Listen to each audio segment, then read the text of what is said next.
Locked On Texans, your daily Houston Texans podcast. Part of the Locked On Podcast Network, your team every day.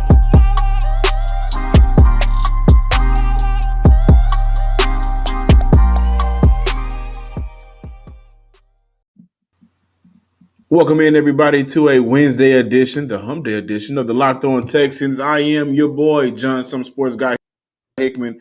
Excited for today's episode. Also excited to let you know about the NFL Locked On Channels NFL preview, the ultimate season preview, which we're taking you through every team in every division with the help of Odyssey's Ross Tucker. Follow the ultimate season preview 2021 feed on the Odyssey app or wherever you get your podcasts. If you haven't tuned in, go ahead and tune in. We end this Thursday. I can't do this show by myself. I won't ever even think about doing this show by myself. It's the Wednesday edition of Locked On, and I'm joined by my boy, none other than Cody Davis. Yes, sir. On this Wednesday installment of Locked On Texans, hey, it's the first week of the regular season.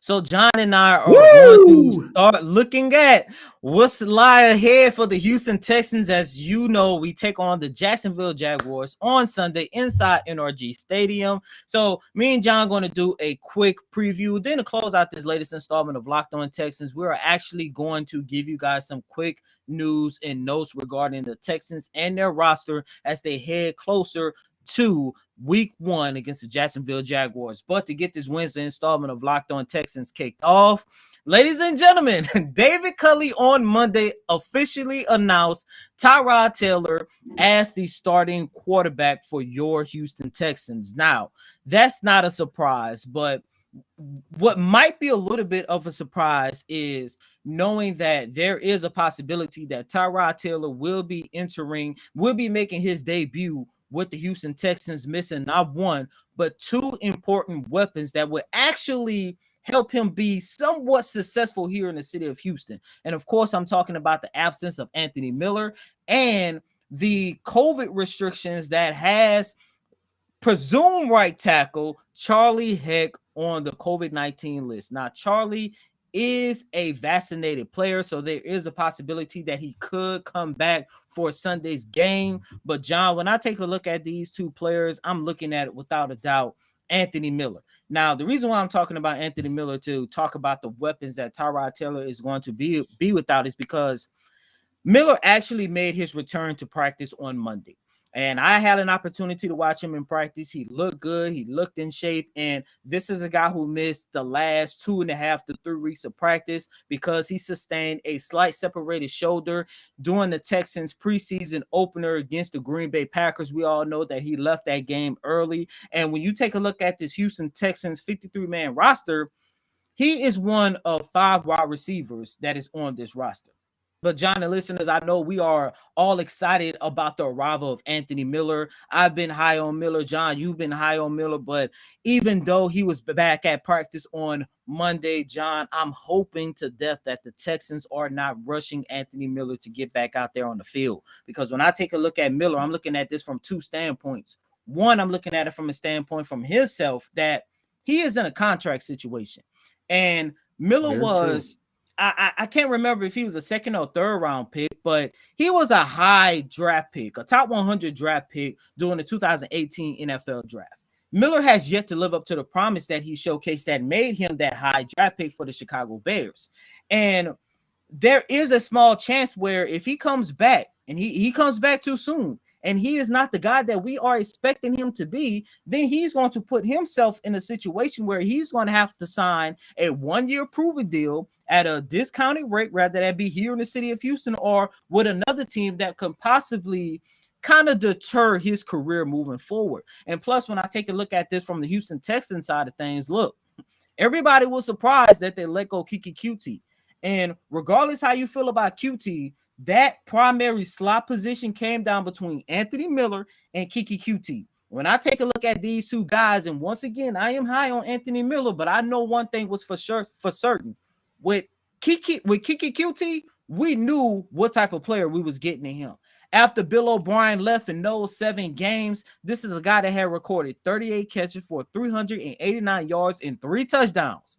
When you compare that to Anthony Miller, a guy who played the entire 16-game regular season with the Chicago Bears last season, 49 catches, 485 yards, and only 2 touchdowns, that's not too much of a big difference when you compare his production to Kiki QT. And we all know, and trust me, I was truly believing that QT was actually on the verge of a breakout season if he had an opportunity to stay here in Houston. But John, I understand it. Anthony Miller can be a big part of the Texans offense for this upcoming season, especially when you consider that Tyrod Taylor will have a missing link to the weapons that he can actually use. But I'm hoping that the Texans are not rushing him to get back out there on that field.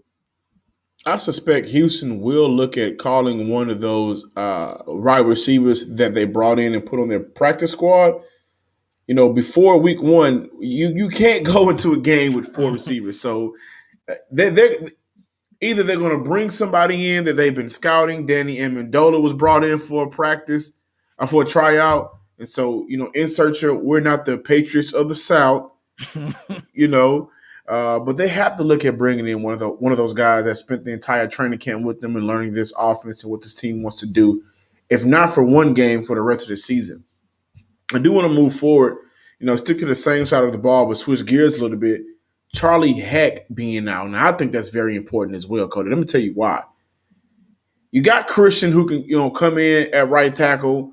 He played some time at that position throughout the entire preseason when it was his time to get called. Marcus Cannon has not played this season. Well, off season, preseason, of course. And from what I'm seeing and believing, Cody, stop me if I'm wrong, even with his progress, doesn't look like he's going to be ready for the next couple of weeks. No, and I'm sorry to cut you off. We actually had an opportunity to hear from Marcus Cannon on Monday, and he did not sound like a guy who is ready to go out there and play, especially for this season opener against the Jacksonville Jaguars. And there you go. There you have it. So with that being said, you're looking at a team that wants to run this ball. You're also looking at a team that head coach has really given praise to Charlie Heck. And we've seen his improvement from year one last year during his rookie year to now. Kudos to James Campen. Another reason why Mike Devlin, you guys should be happy he's out the door. There is a development there that we haven't seen in Houston since he was in town. But I will say this for Tyrod Taylor, not having him at right tackle, whether that's in a position where you want to hand the ball off, whether it's Ingram, Johnson, Lindsey, Phillips, or just that protection of somebody that knows your tendencies and you've had that opportunity to be out there on the field with more times than not, that's also alarming. Consider this. Houston takes on the Jacksonville Jaguars. And we know how athletic that front four is, that front seven is. You got Josh Allen, you got Kavion Chasey, you got Malcolm Brown. You got a lot of Miles Jack, who they may use in different positions. You got a lot of athletic, speedy, defensive players on that opposite side of the ball. And do I believe Charlie Heck is one of those guys that can hold his own for the entirety of a game? No, and that's fair. We haven't seen much of him to feel that way. But do I think Charlie Heck is the best option now that we know that Marcus Cannon isn't going to be around for a while? And the backup to Charlie Heck, because Charlie Heck is a backup, so the third string technically. Come on, man. I don't want Tyrod Taylor to be out there or Davis Mills at some point or any of those guys at running back or the quarterback position to be out there and not have the best option to protect them moving forward. So when we look at this offense for Tyrod Taylor, who was announced to be the starter week one, the opportunity to play with Anthony Miller, that's been snatched away. The opportunity to be protected by Charlie Heck, who has shown his improvements, that's been snatched away. You got to ask yourself and wonder, how will Houston look to change the dynamic of this offense to tailor it to where not what the offense needs, but what the offense is right now? And John, really quick before moving on, I do want to say this is why I thought it was very damaging that the Texans let Roger Johnson go.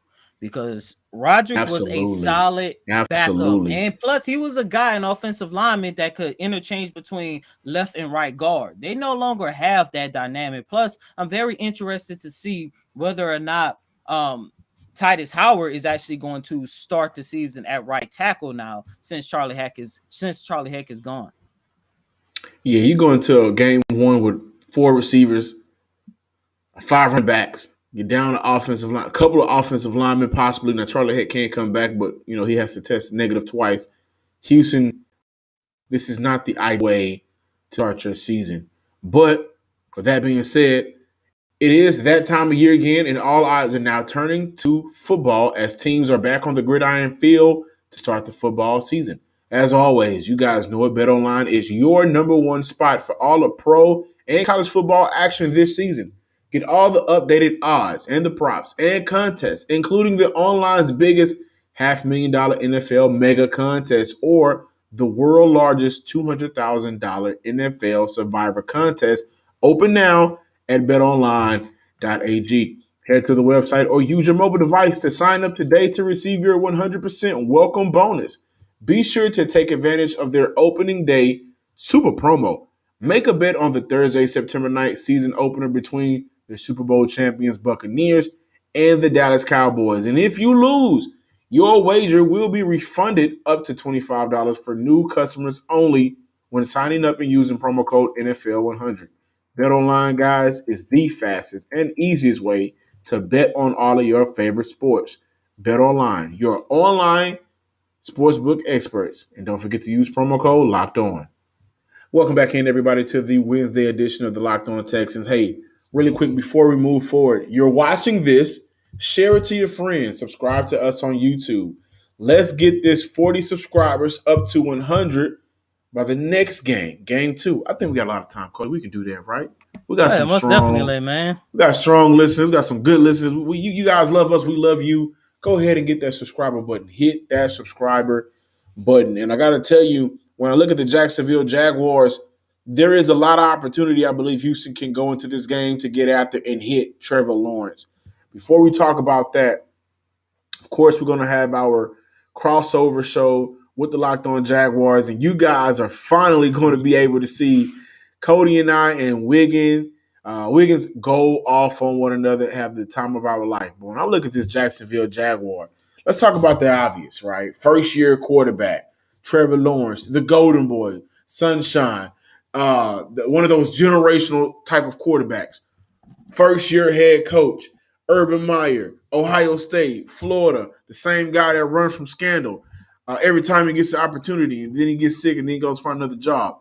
Then you look around the team itself, a lot of building of what they wanted to get rid of. So they built a new foundation. 1-15 last year, had the opportunity to go get the guy that they want. And what we are hearing is a lot of different things. People want Urban Meyer to be more of Urban Meyer and not be the coach that is walking on eggshells a little bit due to him not being in college anymore, making that transition to the NFL. But I want to look at some of the things that people may not be spreading light on, Cody, if you don't mind. First and foremost, Andrew Norwell, Cam Robinson. Norwell has an elbow injury, and Robinson has an ankle injury. They are both expected to play, which is good. Trey Herndon, he will be out, their backup corner.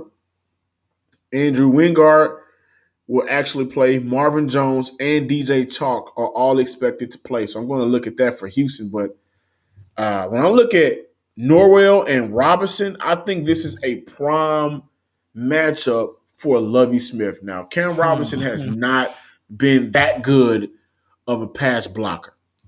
This is his 3rd year in the league, I believe, and he hasn't been that good. That left side actually struggled in preseason.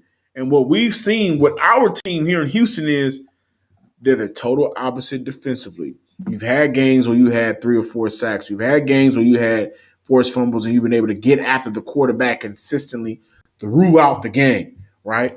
Whether that had been with your first string, second string, or guys trying to make that cut on your third string. I think this is an example where Charles Omenihu, Whitney Merciless, how much playing time he gets, Ross Blacklock, Jordan Jenkins, Jacob Martin. I think all of that front four should be looking at the opportunity to say, hey, this was just not a part of our preseason performance.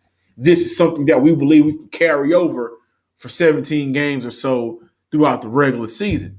And I think this is an opportunity where if I'm doing a checklist, if I'm looking at, okay, if I break down, I got the Jaguars on one side, I got Houston on the other side, checklist. Who do I think wins this? I think that's you can check Houston for the mark of their front four beating the Jacksonville Jaguars front five. And I also want to transition a little bit over to look at what Jacksonville has to offer. Marvin Jones and DJ Chark will be a matchup problem for this secondary that will not have Bradley Roby for this first game. That's something that we cannot forget. When I look at Marvin Jones, his time in Detroit, a couple of 1,000-yard seasons. I think he had a Pro Bowl, a couple of Pro Bowls out there. Great hands, able to get into space. And DJ Chark is one of those players that can do everything at the wide receiver position. And Houston has done in the last 2 weeks. Houston has brought in several defensive backs, signed them to their practice squad, and brought them up, switched the players out that they had. And we do not have faith in Vernon Hargreaves III. We don't really have faith in this secondary as a whole when we look at the cornerback position without Bradley Roby. So once again, if I'm looking at the checkoffs of who can win what matchup, I look at that for Jacksonville. Ultimately, what I get when I look at the grand scheme of things and I say, how can Houston win this game? And I believe that they will. It will come down to that front seven, flying to the ball. I think the coverage from their linebacker core, which we hadn't had an opportunity to see play all at one time, I think that's been a point of emphasis for them throughout training camp and practice. But if I could pick a star, it wouldn't be one player. It'd be collectively that front four getting after Trevor Lawrence and Lovie Smith, looking at his deficiencies, what he saw in preseason with that offensive line and Trevor Lawrence himself, and saying, hey, you know what? As great as this guy can be and probably will be, he's still got a lot to work on in this league right now. Let's get after him. Let's knock him off his rocker a little bit. Let's make him uncomfortable. Hit him, but don't hit him where you get a penalty. Make his job a whole lot harder. And they still have to account for James Robinson. I think he's an X factor for that team.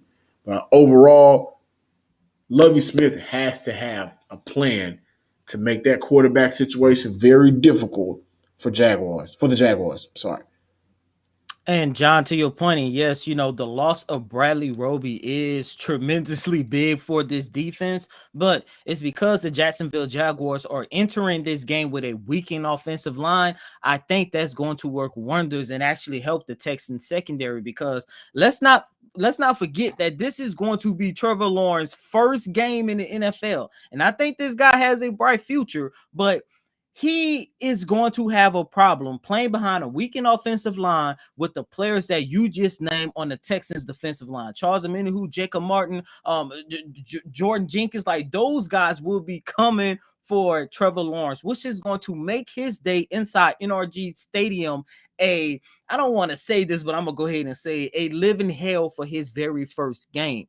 And when you put a experienced quarterback in those pressure situations, there's going to be times he's going to make some questionable decisions to try to get rid of the ball a little bit sooner in order to avoid a hit or in order to avoid a sack. And that is where the play of Lonnie Johnson Jr., Justin Reed, Desmond King, that is when the play of the Texans secondary is actually going to come in, because yes, they do not have Bradley Roby for this very first game. And just to refresh you guys' memory, he's serving the last game of the 6-game suspension that was handed down to him last season with him and Will Fuller due to the PED policy.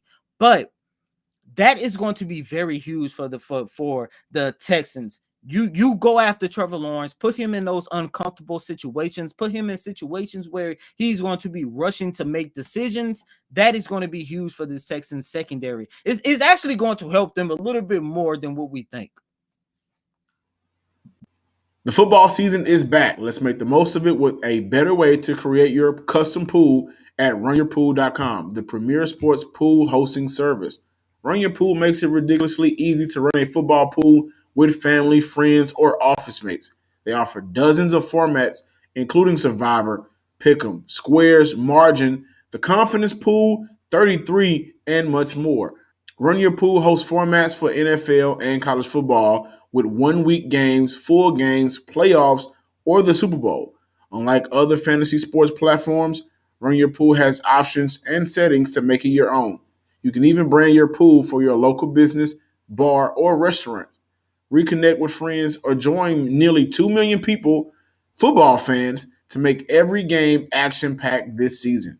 Check them out today and get $10 off at runyourpool.com/locked on or use your promo code locked on at checkout. Anywhere, everywhere in the world. Run Your Pool helps find friends, colleagues, and you guys can compete. The NFL starts September 9th.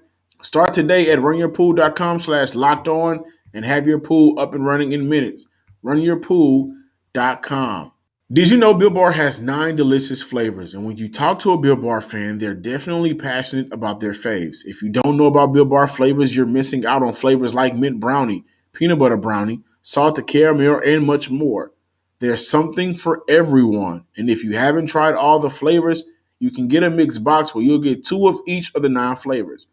Not only are Built Bar flavors the best tasting, but they're healthy too. 17 grams protein, only 130 calories, only 4 grams sugar, and only 4 grams net carbs.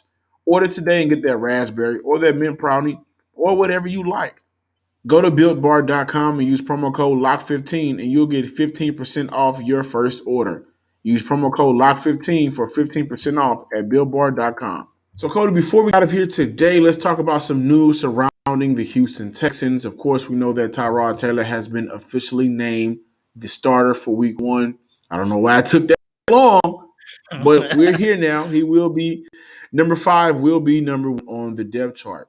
Houston did bring in free agent kickers Michael Badley, and Joey Sal for workouts on Monday, according to Aaron Wilson, a friend of the show, of Sports Talk 790. Right now, Texans kicker Kaimi Fairbairn is working through a minor injury, but he is still expected to play in Houston's season opener against the Jacksonville Jaguars. Of course, we talked about Anthony Miller, who is returning back to practice after missing some time due to the injury against the Green Bay Packers. And right now, Cody, are we in a state of emergency for Houston ahead of week's 1 game? Got guys out. You got a coaching staff that's trying to put together and build an identity for this team on both sides of the ball. I think we're pretty confident in what the identity will be for the defense, whether whatever our expectations are, exceeded or not. I think we know what the defense will be this year. But offensively, we know that they're going to run the ball. We know that this is going to be a ground and pound type of team.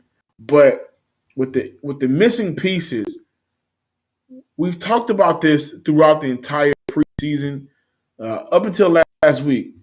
Has anything changed, whether that be the amount of wins we suspect or just the overall makeup of this team? Has anything changed for you matchup against the Jaguars? Not really, because when you start taking a look at concerns, when you start taking a look at like whether or not things change, I look at that from a standpoint of, what was your expectation for this team? Now, for you guys who don't know, I actually had this team winning 5 games for this upcoming season. John, I think you had them winning 3. So, with this, you 5, you went up to 5 now? No. That 5 was for you.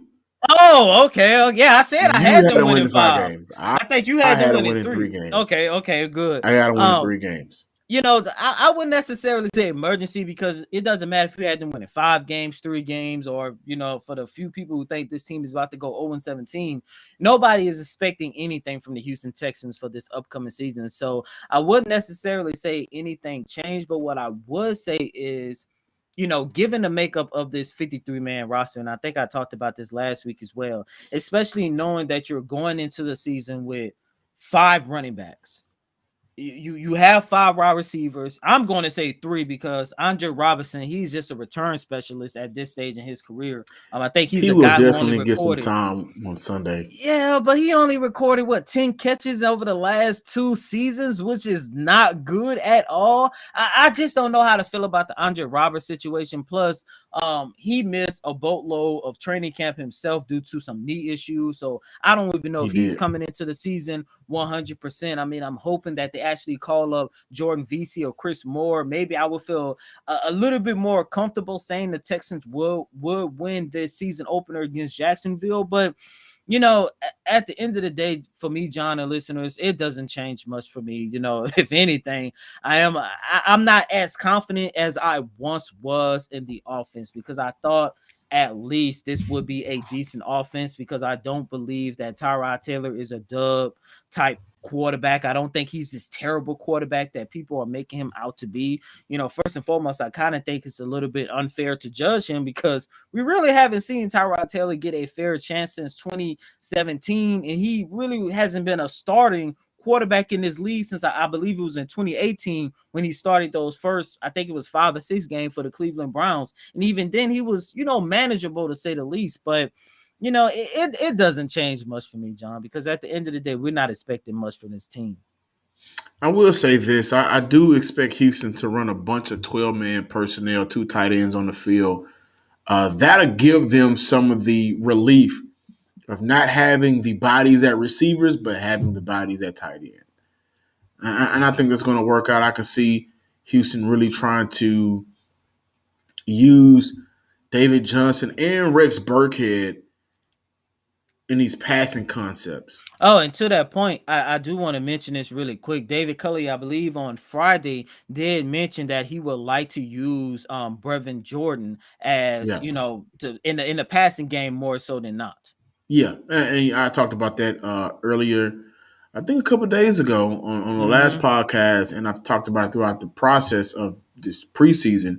With his speed, body, his size, and his hands, I can see them using him like a Jimmy Graham, which is why that 12-man personnel for Houston will probably work wonders. We're going to continue to see how they come up with this offense with 5 running backs. Think like 5 running backs and 4 receivers. Yeah, okay. We're going to see how much success. 3 receivers.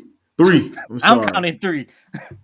Yeah, we're going to see how much success they can really have. I am John, some sports guy Hickman. Thank you guys for checking out today's show. Follow us on Twitter at Locked On Texans. Like us on Facebook. Take the time.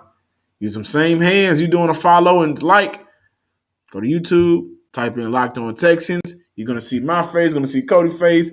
Hit subscribe. Let's get those subscribers up, fellas. And ladies. Let's get them up, ladies. Yes, sir. And once again, my name is Cody Davis. Please remember to follow me on Twitter at Cody Davis _24. Once again, that's Cody, COTY DAVIS _24. Until next time, ladies and gentlemen, peace.